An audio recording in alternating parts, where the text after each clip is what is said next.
The Stoics taught that true harm comes not from the words or actions of others but from the meaning we assign to them. Imagine an arrow aimed at your heart. It may fly, but only you decide whether it pierces. No one can hurt you without your permission, for your mind is the gatekeeper of your peace. Insults, criticism, even betrayal, these are external events, powerless until you grant them entry, like a fortress under siege. Your emotional resilience depends on the strength of your inner walls, not the force of the attack. To live this way is to claim sovereignty over your soul. When someone speaks ill of you, their words are merely sounds in the air, vibrations that dissolve unless you breathe life into them. You choose whether to let them fester or to let them pass like clouds across a clear sky. This is not to deny pain. Pain is real, a signal of the body or heart, but to recognize that suffering is a choice. The Stoic does not ignore the sting of a slight but refuses to let it define them. Consider a fire. It burns only what it is given to consume. If you withhold your outrage, your fear, your self-doubt,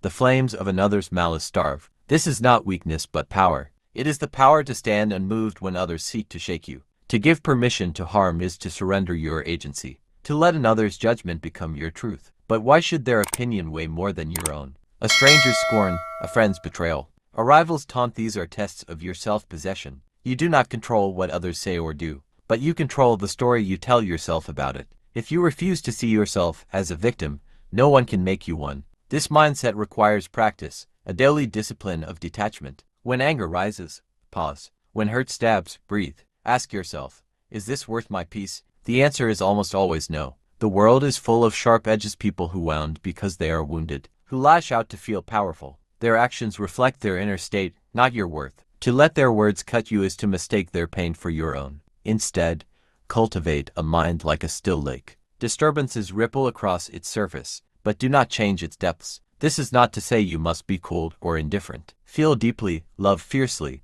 but hold fast to your inner compass. Let others act as they will. Your task is to respond with clarity, not react with chaos. The Stoic ideal is not invulnerability but resilience, the ability to absorb the blow and remain whole. No one can take your dignity unless you hand it over. No one can steal your joy unless you leave it unguarded. This is the art of living, to know that your peace is yours to protect, yours to nurture. When you master this, you become untouchable, not because the world cannot strike you, but because you have learned to stand firm, to let the arrows fall harmlessly at your feet.